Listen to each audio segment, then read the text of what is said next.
Hello, Placentia community. This is Eric Holmgren, your ambassador at large.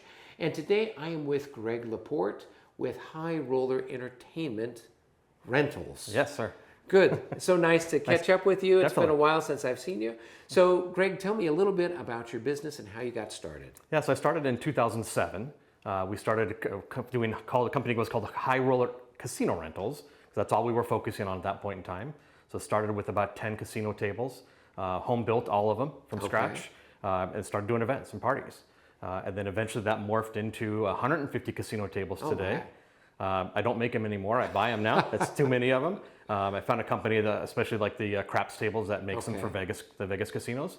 But I had to make them where they're break down. So I could take them on the big ships in Newport Harbor, Marina Del Rey, those type of things. So they're about 300 pounds, but they're breakable and they can, they're very portable. Okay. So it started with that, and then we added other things. And that's where the, changed from high roller casino rentals to high roller entertainment rentals.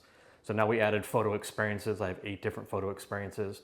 Your traditional photo booth, a roaming photo booth, 360 video platforms, overheads. Right, that's where you stand there and the thing goes stand there, people go, I'm going to get dizzy. No, this is the camera. Camera's going to get dizzy. You're going to stand there and just dance around and have some fun with it. Right. So those are some fun aspects with that, and those are all customizable and graphics overlays. I can do all types of different things with those and make it interactive and fun. Then we added like large yard games, so like the big giant Jenga and the Connect 4, the mega things, 4 foot, big giant coins for the Connect 4s, those type of things. Oh, very cool. So then we've added, most recently was large marquee letters, so big 4-foot letters and numbers. So I can spell anything and anywhere. Okay. So that's kind of a new thing. And then the newest thing we've added was, it's called AI RoboDraw. So it's literally, I take a picture of you, run it through some AI technology and some filters, and draw you with a robotic arm in 60 seconds right in front of your face. Oh, wow. So it's like a machine that's like the robot arm. Yeah, it's a robot arm. It's dancing around and it draws you in like 60 seconds on a little 4x6 piece of paper. Oh, that's very cool. That's kind of the newest thing in technology, using AI. That's one thing I like to try and stay kind of a cutting edge, especially on the photo side. Casino's pretty much what it is. Right. It's a table with some dice or cards. I mean, there's not much that changes year on year. On the photo side, there's probably 10 different things that come out every year, something that's new. So it's trying to find what my clients will like and then kind of run down that rabbit hole with them and really develop it. Yeah, no, those all sound like unique and fun things. I know the photo booth, when I first heard about it, I'm like, what's this? Why would? But then having done a few, I'm like, oh, this is really cool. You can, be silly and everything else. Cool. Getting back to your origins, though, what prompted you to get into the casino rental or casino so I started stuff? working for other companies probably 25 years ago now. Probably right out of high school, I would go with some of my friends and we'd go deal, and then we'd go to In-N-Out afterwards and have burgers at 11 o'clock at night. So, so that was kind of our fun. One of my partners and I decided, hey, let's start our own.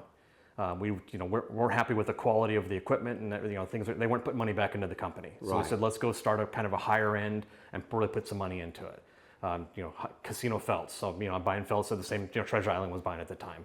I was using cards from Hard Rock Casino. Right. They use them for 8 hours on a shift and they dispose of them or sell them. So I'm buying the exact same things that the look and feel of a casino.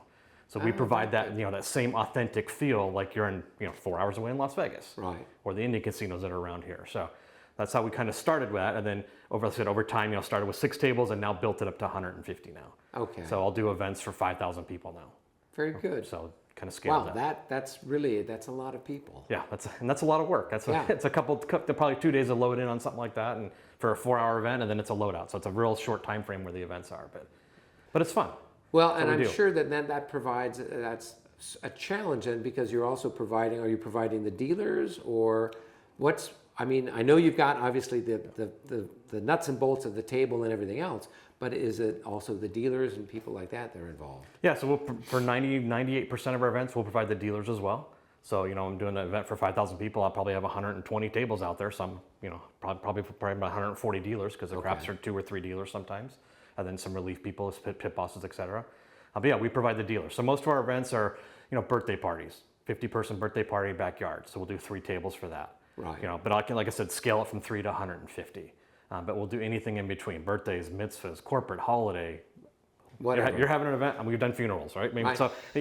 People always say, "What's the weirdest thing?" Well, funerals is kind of on the top of the thing. Of like, what's the we're weirdest all thing just we've rolling done? the dice. I don't know when we're going to come up. So, but we've done casino and photo for Okay. in memoriam or kind of Sure. a fun thing to Sure. add to the event. So, I'll do any event, anywhere, any place. So. Cool. Hey, as you know, with our chamber chats, we often talk about what's a business challenge you've had and how you overcome it. So, what's a business challenge that you've had, Greg? Yeah, so I have kind of two. One was kind of when I bought my partner out in March of 2019. COVID hit the next month. I'm an in-person event company. I average 250 events a year. We went to 30 events in that first year. So it was really trying to figure out how to maintain the business and still keep it afloat, because I still wanted it, to be pertinent after COVID or whenever, however long that was going to be, month, 2 months, 2 years, whatever it turned out to be. So was scaling expenses back. So really analyzing what am I spending money on that I don't need to be spending money on. Phone bills, rent, all those things. And I still had to have a warehouse. I've got 2,000 square foot warehouse, so I still have to store everything everywhere. But trying to figure out what was necessary, what wasn't. A lot of the online marketing, those type of things, we kind of scaled those back because we weren't doing any events. Yeah. And then I transitioned to kind of an online type persona, if you will. So I was doing online casino games, kind of virtual, if you will, and same thing with photos. So send your photo in, we'll put the backdrop on it and send it back to you. But I'm not going to be in person. But trying to adapt to the new ways, if you will, and that's when some of the technology kind of came out. With the newer technologies, like especially on the photo side of send me your image and I can do manipulation to it and send it back. Without doing real big heavy lifting on Canva or any of the, but it was on a software that came out and that did all that for us. So cool. So really adapted. And the second one is scaling. So as I've trying to get back up to the 250 events a year, and we're almost back to that in this year now in 24. But scaling of I can't be at every event. I'll do send out 5 or 6 events on a Saturday night, Friday night. I can't get to all of them. I'd like to. I have that because I've had the interaction with my client. Sometimes 30, 40 calls. The bigger the event, more working. So it's I feel like I'm attached. I want to go, kind of see it to the end, or at least meet the people in person, right? I'm an in-person guy. I love talking to people. But scaling and trying to find people that will do it the way I like to do it, interact with the clients, guest experience. So for new businesses out there, anybody looking for this type of work, I try and find that person that's a good customer service person. And then I can teach them how to do the other pieces of the business. So that's what I've been able, pretty successful in doing. But I want somebody that has the interaction with the guest, not afraid to talk to the guest, anticipate the problems, fix them before they become a problem. Right. So kind of that anticipation, that guest service experience. So that's really what I'm looking. When I was looking for people, that's really what I look for. Right. And then once you've got them trained, then you sort of empower them to solve some of those problems. It sounds like, because you can't be there to solve the problem. They've got to know, okay, I could do this, and I don't have to ask your permission to do it necessarily. Basic example would be we usually start people off with fake $100 bills, funny money, if you will. Right. Make sure that checking people still have money.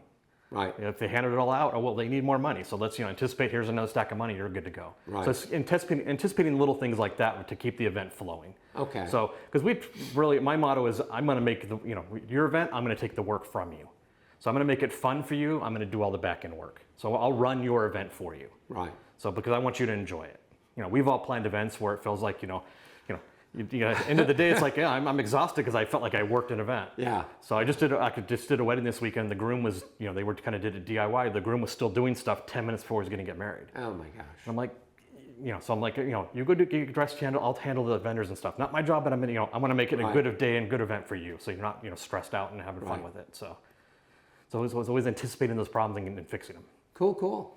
All right. Well, it was great to find out more about you and the business. Is there anything else you'd like to share with our friends out there? Yeah, perfect. Any type of event, birthdays, corporate parties, holiday parties, any type of event. We do a lot of networking. I go to a lot of mixers. If you see me at an event, stop by, say hi. I may even have some fun stuff with me. Like this is my roaming photo booth here. So I've got, like I said, got the Placentia chamber chat logos on here. So I can customize and do any type of graphics overlay. So this is kind of some of the fun, my fun outlay I get to do and play with stuff. So see me at an event, stop by and say hi. I'd love to meet with you. Cool. Perfect. Greg, it was so Thank nice to visit with you, and look forward to seeing you at some of our future events. Perfect. Appreciate it. Thank you. Hey, everybody, until our next episode, be well.